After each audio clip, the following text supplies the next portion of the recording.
Hello সবাইকে, কেমন আছো তোমরা সবাই? আশা করছি তোমরা সকলে ভীষণ ভালো আছো। আমিও কিন্তু বেশ ভালো আছি।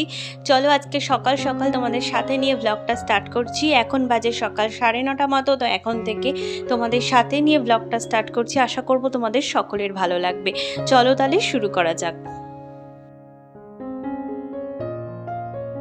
ভাত বসিয়ে দিলাম, ভাত হয়ে গেছে। আর এদিকে মা এখন ফ্যানটা গেলে দিচ্ছে, আর তারপরে বসিয়ে দিল মোচা। আজকে হবে মোচার ঘন্ট, সাথে হবে আম ডাল, আর তার সাথে হবে ডিমের অমলেট। তো এই হচ্ছে এই গরমে, এখন যা গরম পড়েছে, আর এই গরমে এই মেনুটা হচ্ছে আমার মনে হয় সব থেকে ভালো। ডাল আর টক ডাল আর ডিমের অমলেট।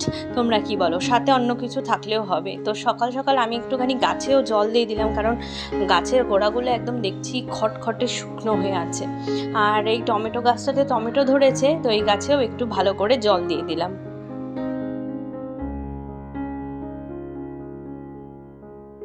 কদিন ধরে এত গরম পড়েছে যে কি বলবো, থাকাই যাচ্ছে না। যেমনি আমাদের অবস্থা খারাপ, সেরকম গাছগুলোর অবস্থাও কিন্তু একদমই খারাপ। তাই জল দিয়ে নিলাম আর ঘরে চলে এসেছি। আজকে না আমি সকাল সকালই স্নান করে নিয়েছি ঘুম থেকে উঠেই, কারণ গরমে রাত্রেবেলা ঘুমাতে পারিনি, ভূমিও ঘুমাতে পারেনি। রাত্রেবেলা খুব কান্না করেছে, ভোরবেলা থেকে জেগেছিল, তারপরে আবার অনেক কষ্ট করে ঘুম পাড়িয়েছি। তাই সকালবেলায় স্নানটা করে ফ্রেশ লাগছে, নাহলে তো কাজকর্ম করতেই পারতাম না। আর ওর খেলনাগুলো গুছিয়ে নিলাম, আর ও ঘুম থেকে উঠে পড়েছে। বিছনাটার অবস্থা দেখো, কারণ ও ভোরবেলা থেকে জেগেছিল, এত হুজ্জুতি করেছে, বিছনার অবস্থা একদমই খারাপ। আর এখন বিছনাটা আস্তে আস্তে গুছিয়ে নেব। তো এত গরমে ঘুমাতে না পারায় কালকে ভূমির বাবারও খুব কষ্ট হয়েছে, আমারও খুব কষ্ট হয়েছে, আর ভূমিরও খুব কষ্ট হয়েছে। খালি আমরা না, প্রত্যেকটা মানুষই বাড়িতে এখন প্রচণ্ড কষ্ট পাচ্ছে, কারণ প্রচণ্ড গরম পড়েছে। আর কদিন ধরেই ওর বাবা বলছে মানে একটা জিনিস আনার কথা। তো দেখা যাক কত দূর হয়। আজকে যা গরম, তা ভাবছি যে জিনিসটা আনার জন্য আর কি ভাবছি, সেটা ভাবছি আনবো। আনবো কি আনবো না সেটাই আর কি দোনোমনো করছি। একবার ভাবছি আনবো, একবার ভাবছি আনবো না। তো যাই হোক, মোটামুটি রুমটা গুছিয়ে নিলাম, ঘরটা গুছিয়ে নিলাম আর কি। তো ঘরটার গুছিয়ে নিয়ে আজকে এখন কোনো রকম গোছালাম। আমি এখনও ভূমিকে খাওয়াইনি, খাওয়াবো। তাই ফটাফট করে কোনো রকমে আর কি বিছনাটা গুছাচ্ছি। চাদরটাকে ঠিক করে দিলাম। আর ভূমিও একটু খুব ঘ্যান ঘ্যান করছে। দুপুরে মনে হয় না ছাদ থেকে যেন আগুন নামছে, এরকম মনে হয়। আর ভূমিও সেই জন্য ঘুমাতে ঠিক মতো পারে না। 1 ঘন্টা ঘুমায়, যেখানে ও 2-2.5 ঘন্টা ঘুমায়, সেখানে 1-1.5 ঘন্টা কোনো রকমে আর কি ঘুমায়। তার মধ্যেও 2-3 বার উঠে পড়ে। আমি ওই থাবড়ে থাবড়ে ঘুম পাড়াই। তো দেখা যাক কী করি। তো চলো, বিছনা টিছনা গুছিয়ে নিয়েছি, ভূমিকে খাইয়ে নিয়ে নিজে খেয়ে এবারে এসেছি কাচতে। প্রত্যেক দিন আমার কাচা থাকেই মোটামুটি। তো সারটা শেষ হয়ে গেছিলো, ঢেলে নিলাম। ঢেলে নিয়ে এবারে ভেজাবো, ভিজিয়ে কাচতে যাবো। আর ভালো করে একটু ভিজিয়ে নিলাম। আর প্রত্যেক দিনের কাচা তো আমার বেশিক্ষণ ভিজিয়ে রাখতে হয় না, আমি ভিজিয়েই কেচে ফেলি, কারণ আমি প্রত্যেক দিনই কাচি মোটামুটি ভূমির জামা কাপড়, তাই সেরকম একটা নোংরা হয়ে থাকে না। তো চলো কেচে নিই, তোমরা ব্লগটা দেখতে থাকো, আশা করি তোমাদের ভালো লাগবে।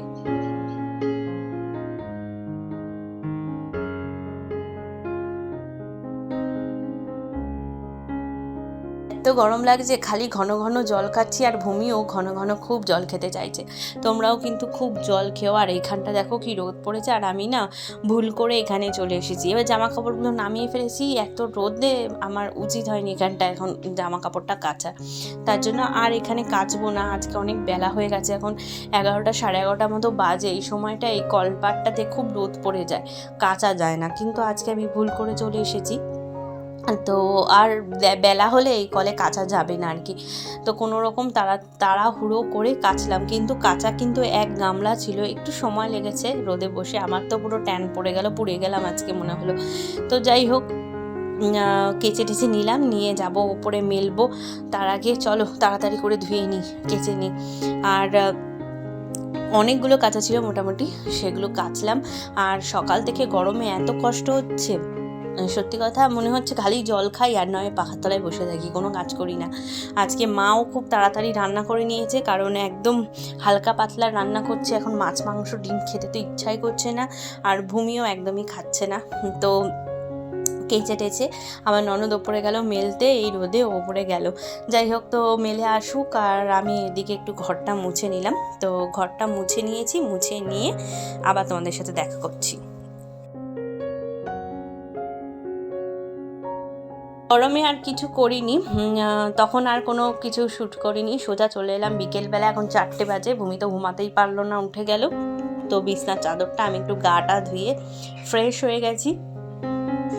ফ্রেশ হয়ে এখন তাড়াতাড়ি করেই বিছনা টিছনা গুছাবো, ঘরদোর ঝাড় দেবো, একটু চাটা খেয়ে এক জায়গায় যাবো। তোমাদেরকে বললাম তো যে একটা জিনিস নেওয়ার খুব ইচ্ছা আছে।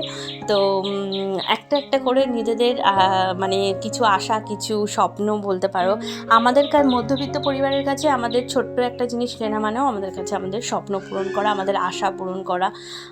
তো সেটাই আর কি। তো সেটাই ভাবছি। তো অনেক আলোচনার পর এখন ভাবলাম যে চলেই যাই। তো যেটা দরকার, যেটা আমার মেয়েকে খুব আরাম দেবে, আমার মেয়েকে ভালো রাখবে, সেটাই করা ওটা উচিত হবে। মানে সেটাই চেষ্টা করে ওর বাবা সবসময় আর কি। তার জন্য যাবো ভাবছি। তো তার আগে তো ঘরটাকে একটু মানুষ করে যেতে হবে বলো, নাহলে তো একদম ভালো লাগবে না। তো ঘরটা ভালো করে গুছিয়ে বিছনাটা পরিষ্কার করব, পরিষ্কার করে ঝাড়টা দিয়ে তারপর বেরোবো। আর আজকে তো প্রচণ্ড গরম লাগছে এখন বিকেলবেলায়। তো প্রথমে ভাবছিলাম একবার চাটা করে খেটে যাবো, কিন্তু এখন মনে হচ্ছে না, চাটা কিছু খাবো না, একবার ঘুরেই আসি। তো সকাল থেকে দেখো 9:30 থেকে তোমাদেরকে ব্লগটা দেখানো, মানে ব্লগ করা শুরু করেছি। এখন প্রায় বিকেল বাজে। চলো, রুমটা ক্লিন করে ফেলেছি, কেমন লাগছে তোমরা জানিও। আর নতুন বেডশিটও পেতে দিয়েছি আর কি, পরিষ্কার বেডশিট যেটা। তো চলো ঘরদোর ঝাড় দিয়ে নিই, তারপরে রেডি হয়ে এক্ষুনি বেরোবো।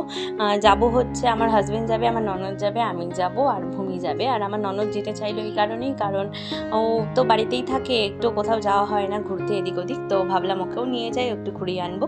তো চলো ঘরদোর ঝাড় দিয়ে নিয়ে তারপর রেডি হয়ে তোমাদের সাথে দেখা করছি। তো দেখো রেডি হয়ে গেছি, এই কুর্তিটা পরে নিয়েছি, এটা আমার মোস্ট ফেভারিট কুর্তি, আমার খুব কমফর্টেবল লাগে, আমি সবসময় যেখানেই যাই প্রায় পরে ফেলি এটাই, প্রায় আর কি, সবসময় নয়।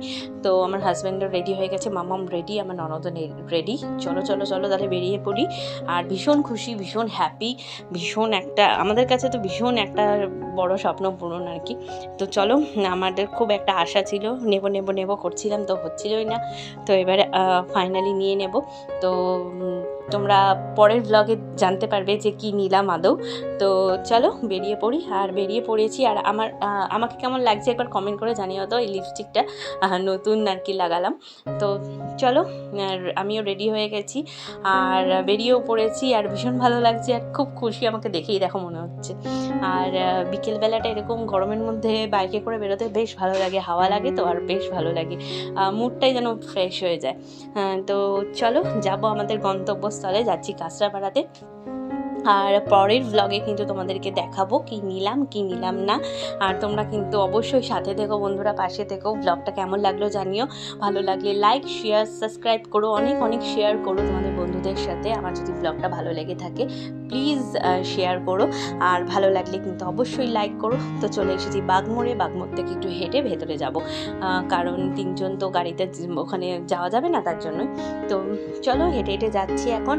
আর এই কাঁচরাপাড়াতে এমন কোনো দোকান নেই যে এখানে নেই, মানে অঞ্জলি, তানিস্ক, তারপরে হচ্ছে আরও আদি মোহিনীমোহন, শ্রীনিকেতন, প্রিয়গোপাল বিষয়ী, তারপরে সমস্ত কিছু তোমরা কাঁচরাপাড়াতে কিন্তু পেয়ে যাবে। একদম কাঁচরাপাড়ার বাগমোড় থেকে শুরু করে গান্ধী মোড়, অথবা গান্ধী মোড় থেকে অথবা স্টেশন থেকে শুরু করে একদম বাগমোড় পর্যন্ত কি না নেই এখানে। তো চলো, আমরাও চলে এসেছি আমাদের গন্তব্যস্থলে। আমরা চলে এসেছি এখন কাঁচরাপাড়া, আমরা বাগমোড়ের দিকে এসেছি। তো বাগমোড়ের কাছে যে এখানে গ্রেট ইস্টার্ন যে দোকানটা আছে, এই দোকানটাতে এসেছি। কি নেবো পরের ব্লগে তোমাদের সাথে অবশ্যই শেয়ার করব। ভালো লাগলে লাইক, শেয়ার, সাবস্ক্রাইব করতে ভুলবে না। পাশে থেকো বন্ধুরা, ভালো থেকো। অন্য একটা ব্লগে খুব তাড়াতাড়ি দেখা হচ্ছে। বাই।